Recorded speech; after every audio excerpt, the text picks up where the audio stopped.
रवींद्र धंगेकर आणि मुरलीधर मोहोळ यांच्यामधील संघर्ष आता शिगेला पोहोचलाय।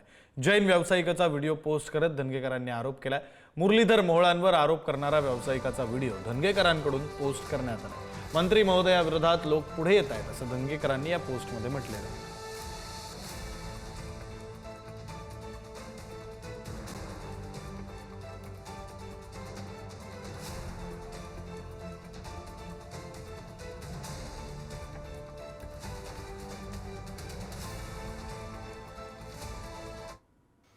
पुणे शहरात आपण जर एकूण मागच्या काही दिवसांमधलं वातावरण बघितलं तर शिंदेंची शिवसेना विरुद्ध भाजप, त्यासोबतच काल परवा जे एक आंदोलन झालं ते अजित पवारांच्या राष्ट्रवादीचं अर्थात ते भाजपच्याच खासदारांच्या विरोधात झालं। एकूण हे सगळं चित्र पाहता पुण्यात तीन पक्षच आमने सामने महायुतीतले आलेत अशा पद्धतीचं चित्र दिसतं। नाही, याच्यामध्ये ज्या विकृती त्या विकृतीच्या विरोधात मी बोलणार।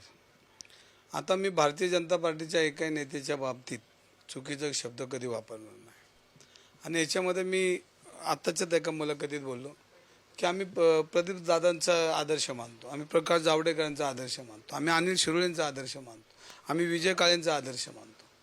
ह्यांनी कधी अशी चुकीची लोक, बिल्डर लोक, गुन्हेगार लोक ह्यांचा कधी राजकारणात वापर नाही केला। एक विजन म्हणून त्या काळामध्ये काम केलं, चांगल्याला चांगलं म्हणणं आपलं कर्तव्य। पण आता जी भाजपमध्ये काही आड्यावाले आणि गुत्त्यावाले जमा केलेत, हिची नावं सांगता दादून मला मोठा पार्ट आहे। आड्यावाले गुत्तेवाले जे जमा केलेत आणि ही विकृती पुण्याला वरवडायला लागली। मग बिल्डर लॉबी असेल, झोपडपट्टी यासारी असतील, महानगरपालिकेचे टेंडर असतील, शासनाचे टेंडर असतील, मेट्रोचे टेंडर असतील, ही सगळी पिलावळ ही पुणे शहराला लुटायला निघलेली। ह्याच्यावर जर मी नाही बोललो तर एक पुणेकर म्हणून मला पुढची पिढी माफ करणार नाही। कारण आपण एका परिवारात राहतो, एका कुटुंबात राहतो, पुणे शहर आपलं कुटुंब आहे आणि आपल्या उघड्या डोळ्यांनी ही जर लुटायची असेल, जिथं बघावं ते हे 5-6 लोकच, ह्या टेंडरमध्ये हेच, त्या टेंडरमध्ये तेच, आयुक्ताच्या केबिनमध्ये हेच, लॅब ह्यांच्याच, रक्तपेढ्या ह्यांच्यात, सगळी महानगरपालिकाच ह्यांची, आणि लुटायचं काम या पुणे नगरीला करतात। ह्याची बोललं नाही तर मग ते पाप पुणेकरांचं किंवा दिलेले आशीर्वाद त्यांना प्रार्थना झाल्यासारखे होईल। ह्याच्यामध्ये पूर्णपणे चुकीच्या शिक्षेविरुद्ध आपण बोलणार आहे। कारण जैन समाजाचं मंदिर म्हणजे महावीरांचं जे धार्मिक पवित्र असं मंदिर तुम्ही घाण ठेवताय। या विद्येच्या माहेरघाटात लोकप्रतिनिधी वाढवायचं का कमी करायचं? पुणे शहर वाढतंय। आज जैन समाजाचे युवक हे महाराष्ट्रातून नाही देशातून गोरगरीब येऊन तिथे शिकून मोठी होतात। ह्याला आपण पुस्ती द्यायची का हे मोडीत काढायचं?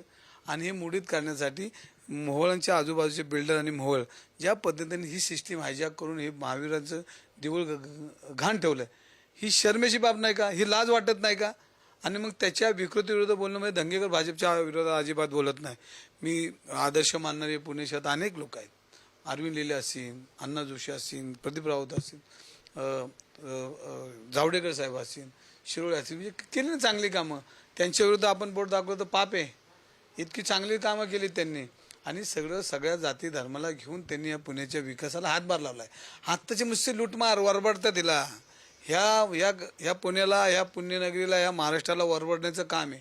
आणि ते जर आपण बोललं नाही तर ती पुणेकरांबद्दल आपण केलेलं चूक आहे असा मानणारा मी कार्यकर्ता आहे। धन्यवाद पुढाऱ्यांशी बातचीत केल्याबद्दल। या सगळ्याच प्रश्नाच्या संदर्भानं आपण जेव्हा बघतोय की कुठलीही वेळ आली तरी यातून मागे हटणार नाही आणि या सगळ्या पुण्यातल्या गुन्हेगारीला संपवल्याशिवाय शांत बसणार नाही अशा पद्धतीची भूमिका माजी आमदार शिवसेनेचे नेते रवींद्र धंगेकर यांनी मांडली आहे। व्हिडिओ जर्नलिस्ट निखिल करंदीकर समित ज्ञानेश्वर चौतमल, पुढारी न्यूज, पुणे। अलीकडच्या काळामध्ये भारतीय जनता पक्षामध्ये अंतर्गत संघर्ष ठिकठिकाणी उफाळून आले। मोहोळ विरुद्ध धंगेकर हे मोहोळ विरुद्ध धंगेकर नसून मोहोळ विरुद्ध भारतीय जनता पक्षातला एक गट। धंगेकर हा मोहरा आहे। धंगेकरांना माल मसाला पुरवणारे हात वेगळे आहेत आणि धंगेकरांचे बोलवते धनी हे सरकारमध्ये बसलेले आहेत। एक धर्मादाय कोणती जैन समाजाचे का मारवाडी समाजाचं एक हॉस्टेल आहे जुनं 1950-55चं, त्याच्या मागे एक बिल्डर आहे आणि त्या बिल्डरच्या मागे मुरलीधर मोहोळ आहे। अशा पद्धतीनं आरोप लोकांनी केले जे माझ्याकडे आले होते। सांगण्याचा मुद्दा हा, धंगेकर एक कार्यकर्ता आहे। धंगेकर काही फार मोठा नेता नाही आहे, ते स्वतःला नेता मानत नाही, एक सर्वसामान्य माणूस आहे। सर्वसामान्य माणसाची भूमिका मांडतात। पक्षातून काढणं किंवा सोडणं याच्यापेक्षा धंगेकरांनी जे आरोप केले वाटतं त्याची चौकशी झाली पाहिजे असं मला वाटतं.